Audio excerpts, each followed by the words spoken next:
Test 1, 2.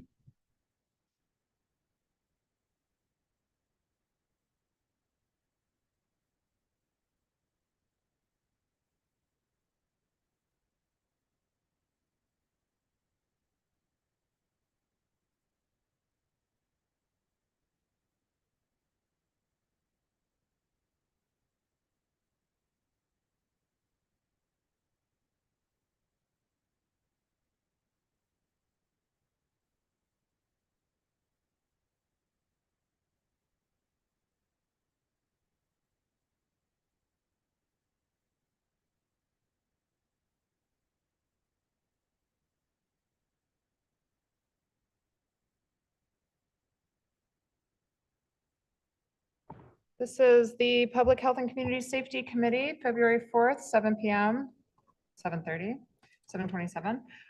Thank you for being here. Today we are going to discuss, offered by Councillor Singh and Councillor Collins, the resolution to draft an ordinance to secure the rights to gender affirming care. We will also be discussing reproductive health care in this ordinance.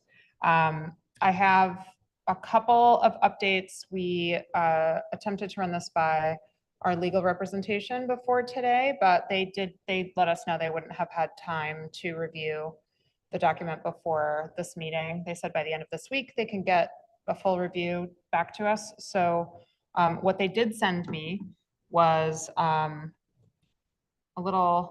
it was a press release from the Healy Driscoll administration that included this quote. It says, in Massachusetts, gender affirming healthcare is a legally and constitutionally protected right. The Healy Driscoll administration is committed to ensuring the protection of that right, both for Massachusetts residents and those who travel to the Commonwealth for care. Chapter 127 of the Acts of 2022, an act expanding protections for reproductive and gender affirming care, codifying these measures, ensuring the Commonwealth's ability to protect patients from out-of-state legal action.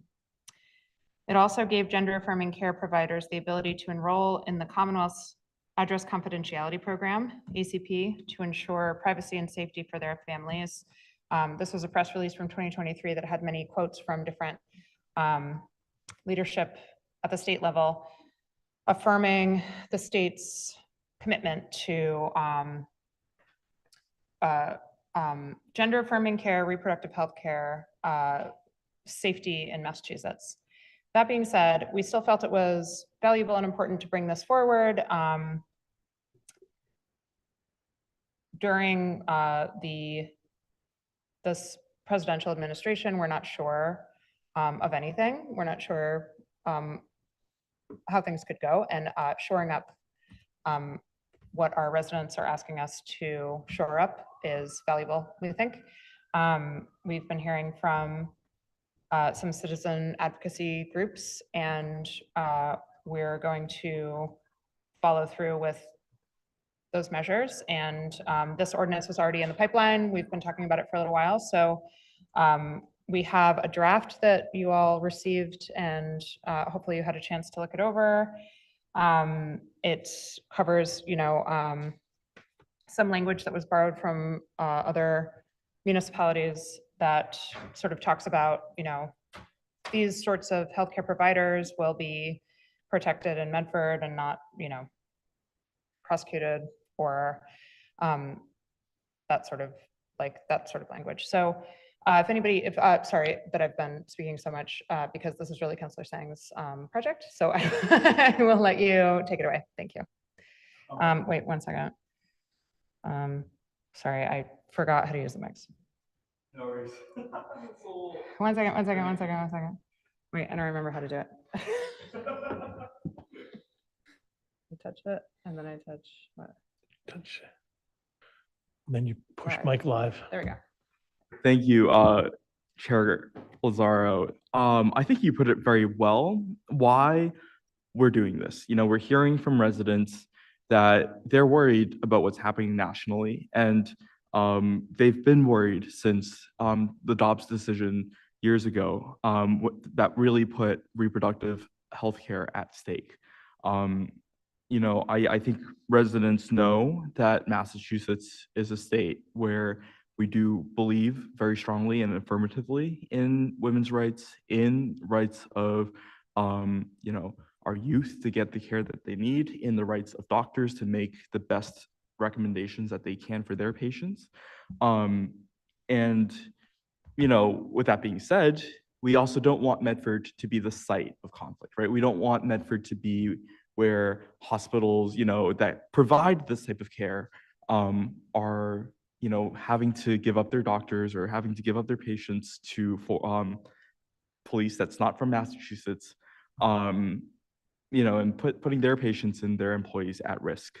And there have been a number of measures that the Healy administration has taken to protect and safeguard these rights, but you know, that's not enough when we know that there's so much uncertainty about what could happen.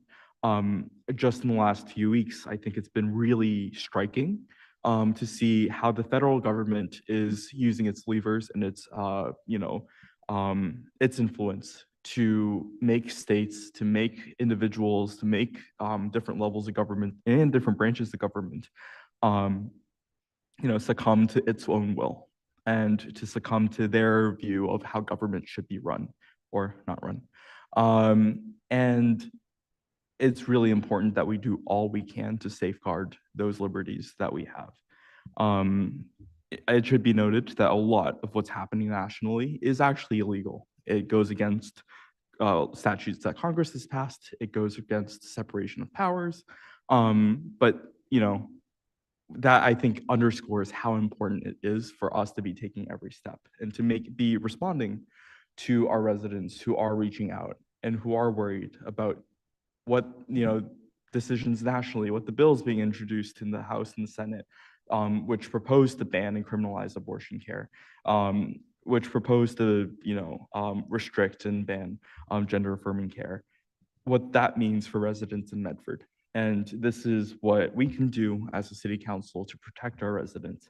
I think it underscores the, you know, the point that I've been making over the last few years, that oftentimes what is national is local, and that happens at so many levels, but those anxieties carry down as well. And I think it's our job to respond to them. With that being said, really quickly talking about what Chair Lazaro and I have done over the last few years, or last few weeks. It does cross into 2024, so I guess I guess 2 years, 2 calendar years.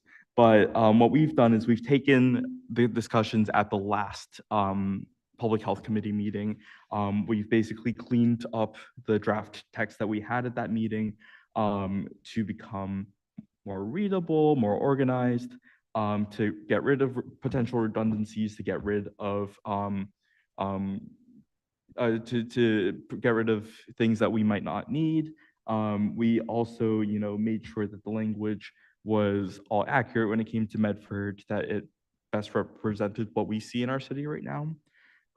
We made sure to add some language where it made sense. And we chose to expand parts of it, although this is very much still content-wise tied, or, you know, very much overlapping with what has already been passed by other municipalities in Massachusetts. I think the other thing to note is that at that community discussion, we talked about potentially expanding the language to include prescription drugs at pharmacies. That's something that a lot of Massachusetts municipalities are doing, although in doing more research about that, I think the model language that I found didn't completely capture, I think, what a realistic situation for Medford. I think there was a lot of talk about BOH rules and Board of Health rules, and a lot of talk about funding and us appropriating funds. I know that's a whole separate discussion. And with our city charter, the mayor is the one with the power to suggest where funds go and how they're spent, and to make that decision pending a vote, affirmative vote of the city council. So with that being said, I chose not to put that in the draft before us today. However, I did ask Chair Lazaro to ask the Board of Health about ways we could include those ideas in a way that better reflected what we have here in Medford. So whether that would make sense, it would make sense for us to put some version of that language in this ordinance or in an ordinance, or for them to just explore that as department policy. So that's basically the status of the draft that we have in front of us. Thank you.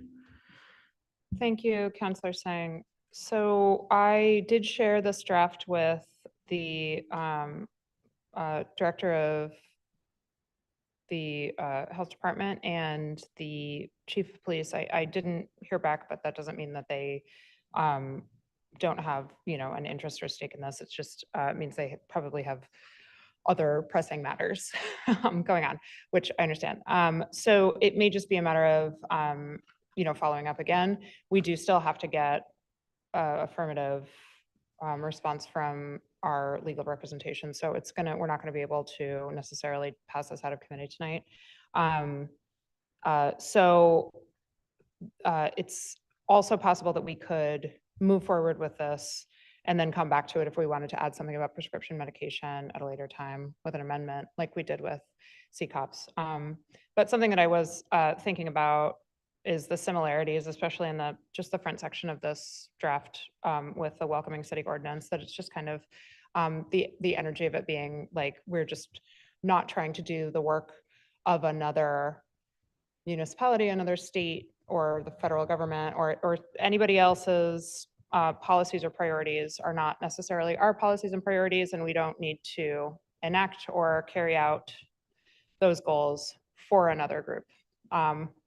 It's not our role, it's not our responsibility, and it's not something that we want to do. Are there any other comments from other members of the council about the draft that you saw, or thoughts or motions? Vice President Collins. Thank you, Chair Lazaro. I just want to extend my gratitude to Councillor Sang for taking leadership on this project. I've reviewed it. It's even more thorough than it was the last time we reviewed it in committee. I'm really glad that the City Council is taking it upon itself to make sure that we are making these protections just as airtight and as clear for our population as we possibly could. It's unfortunate that we're having to workshop this ordinance in a moment when federal actors are taking a regressive, frankly, ahistorical, oppressive, politicizing approach to matters of reproductive health and gender expression. That baffles me on lots of levels, but what's important is that people in Medford, people who visit Medford, people who receive medical care in Medford, or people who give medical care in Medford should have every protection to get what they need and do what they do and receive care and provide care. And I think it's very important that the City Council affirm that reproductive health care in all of its forms and gender affirming health care in all of their forms are the farthest like from illegal. They are utterly banal.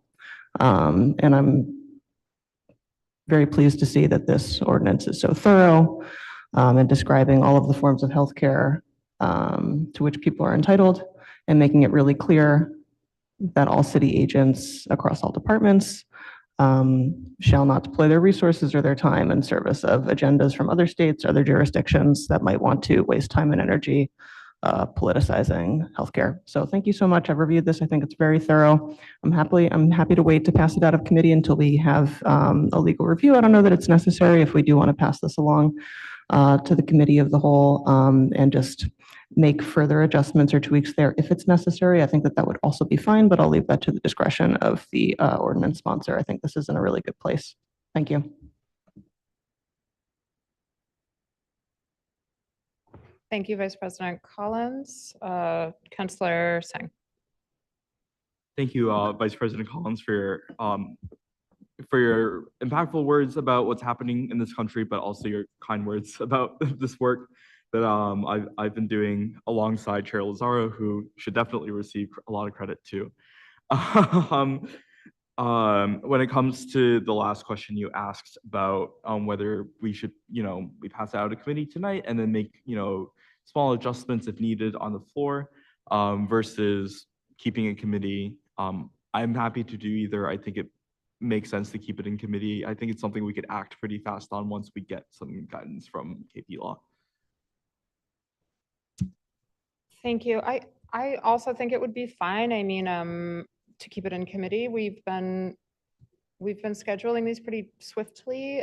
We could even meet on Zoom if we needed to just move it along. I think either is, I mean, it's up to y'all. I can't make motions. So yeah, is there a motion who's ready to go? Counselor Callahan, sorry, I'm still working on the mics.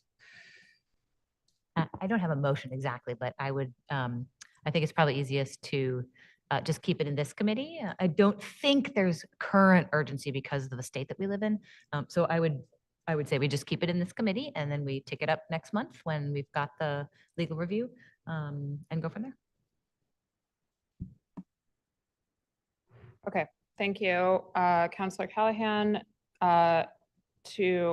in the form of a motion to keep motion by Counselor Callahan to keep the paper in committee pending legal review.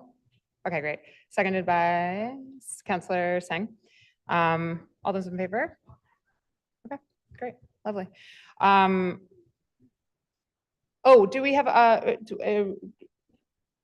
sorry, is there, would anybody like to speak on the topic from the public? I see Ellen on Zoom. Can you state your name and address for the record, please? I'm going to ask you to unmute. Okay, thank you. I just want to express my appreciation to the council, to this committee for being proactive on this issue. I'm very pleased and proud of you as usual. Thank you.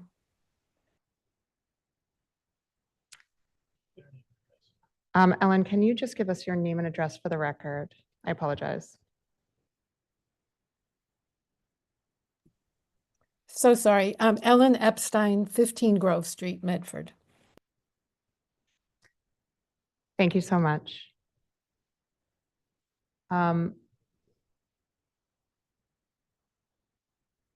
Sorry, Jen on Zoom, please name and address for the record. Hello, Jen Sullivan, 35 Washington Street. I wanted to echo the same sentiment.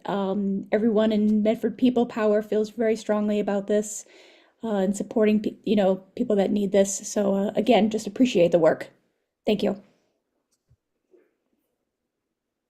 Thank you. Is there any other public participation? Thank you. Sorry, I took the vote too fast. I am out of practice running meetings. Appreciate you all being here, and we will take this up hopefully just one more time, and hopefully the legal review will come back swiftly. And we appreciate your time and attention. And Counselor Callahan's hand is raised. As long as we have finished and everyone has spoken, I would move that we adjourn. Okay, motion to adjourn, seconded by Counselor Singh. All those in favor? All opposed? The motion passes. The meeting is adjourned. Thank you very much.